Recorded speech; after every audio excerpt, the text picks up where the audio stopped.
तलाट्याला आलेला प्रश्न आहे बुद्धिमत्तेचे. प्रश्न पहिला काय आहे, विधाने व निष्कर्ष ह्याच्यावर आधारित आहे. तर मी सगळा वरचा क्वेश्चन नाही वाचत, फक्त विधाने वाचतो आणि निष्कर्ष वाचतो. बाकीचं इथं तुम्ही बघून घ्या. पहिलं काय विधान, सर्व उषा गोधड्या आहेत. सर्व उषा गोधड्या आहेत. दुसरा विधान काय आहे, सर्व खुर्च्या उषा आहेत. सर्व खुर्च्या उषा आहेत. पहिला निष्कर्ष बघा, सर्व उषा खुर्च्या आहेत. दुसरा निष्कर्ष, सर्व खुर्च्या गोधड्या आहेत. आता हे वेन आकृतीच्या आधारे पटकन सुटतं आहे, त्याच्यासाठी वेन आकृती आपण काढूया. तर काय आहे, सर्व उषा गोधड्या आहेत.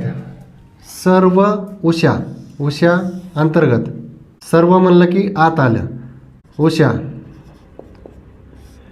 सर्व उषा गोधड्या आहेत.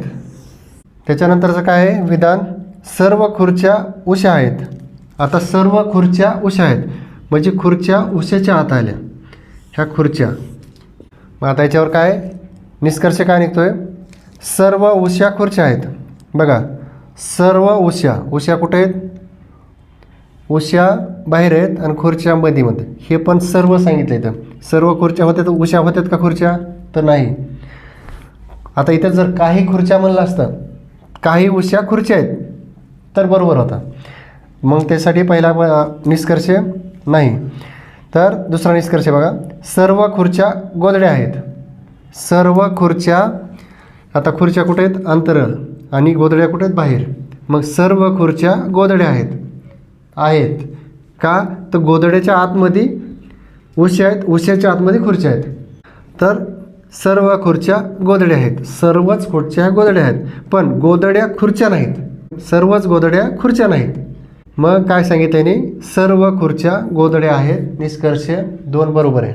यानंतरचा प्रश्न बघा, इंग्रजी वर्णाक्रमावर आधारित रचनेनुसार दिलेल्या मालिकेत प्रश्नचिन्ह जागी येऊ शकणारा अक्षर समूह पर्यायातून निवडा. तर त्याच्यातलं काय, पहिला आपण ते अक्षर कोणते कोणते ते लिहू. आता ह्याच्यासाठी काय करावं, पहिल्यांदा ह्याची ABCD लिहून आपल्याला लवकर सुटेल. आता सिक्वेन्स कसा आहे, पहिली पॅराकडे, ह्याच्या पाठीमागं ही, त्याच्या पाठीमागं ही, आणि त्याच्या पाठीमागं. मग आपण सिक्वेन्स कसं करू, इकून वाढवत जाऊ. आता ही कुठे, इथं. ह्याच्यानंतर किती नंबरला ही, 1 2 तिसऱ्या नंबरला. मग इकून ही +3, नंतर इकून +3, 1 2 3, इकून +F3ला 1 2 3. नंतर आता काय, Fच्या नंतर J, Fच्या नंतर J, 1 2 3 4, 4 नंबरला. इकून हे 4 नंबरला, 1 2 3 4, N 4 नंबरला. Nच्या पुढं 1 2 3 4 R. आता ह्याच्यावर लक्षात येईल. आता बघा, ह्याच्या पाठीमागं -3, ह्याच्या पाठीमागं काय आहे तिथं Wच्या पाठीमागं 3, 1 2 3 T. बघा, Tच्या पुढं 3 नंबरला आहे का नाही W, 1 2 3, 1 2 3, 3 नंबरला. मग आता ह्याच्या पाठीमागं 4 नंबरला, Fच्या पाठीमागं 4 नंबरला, 1 2 3 4 B. नंतर आयच्या पाठीमागं, पुढं पाठीमागं, आयच्या पुढं 1 2 3 4 5 नंबरला. हे काय 5 +5. मग ह्याच्या पाठीमागं, आयच्या पाठीमागं 5, 1 2 3 4 5 D. बघा, अशा पद्धतीनं काय केलं आहे, पहिलं 3चा फरक आहे, दुसऱ्यात 4चा फरक आहे, आणि चौथ्यामध्ये 5चा फरक आहे. आता ह्याच्यानंतर पाठीमागं 5 N, 1 2 3 4 5, ह्याच्या पाठीमागं बघा X आहे का नाही 5. ह्याच्यानंतरचा प्रश्न, दिलेल्या मालिकेत प्रश्नचिन्हाच्या जागी काय असेल. आता मालिका बघा, चला या मालिकेचा आपण फरक बघू. तर पहिलं काय, ह्याच्यातून ही संख्या वजा करायची, 463 - 386.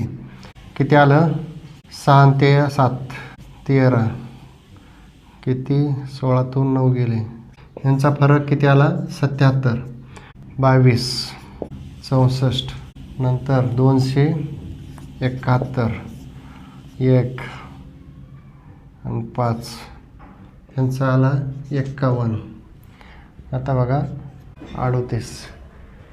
आता यांचा पहिल्याचा फरक किती 77, 64, 51, 38. पण याच्यात पण काही वेळ लागतोय का तर आणि ह्याचा फरकाचा फरक बघू आपण. आता याचं बघा 4, 7मधून 4 गेलं 3 राहिलं आणि 7मधून 6 गेले 1. आता 4मधून 1 गेला 3 आणि 5मधून 1, 13चा फरक आहे. आता काय करायचं आहे, आता ह्याच्यातून 13 मायनस करायचे. 38मधून 13 मायनस किती राहिले 25. आता हे 25 ह्या 233मधून मायनस 8 आणि 5 13 परत 0 200. मग इथं काय येईल प्रश्नाच्या जागी 208. काय केलं पहिला फरक काढला 77 आला पहिल्या संख्येचा, दुसऱ्या 64 आला, 51 आला, 38 आला. नंतर ह्याच्यात बी मेळ लागा ना तर त्या फरकाचा फरक काढला तर 13 प्रत्येकाचा 13 आला. मग ह्याचा फरक किती 25 आणि ह्या दोन्हीचा फरक किती 13, ह्या दोन्हीचा फरक किती 13. अशा पद्धतीने 208 उत्तर येत आहे. असेच नवनवीन व्हिडिओ पाहण्यासाठी आपल्या यूट्यूब चॅनलला सबस्क्राईब करा, शेअर करा. धन्यवाद.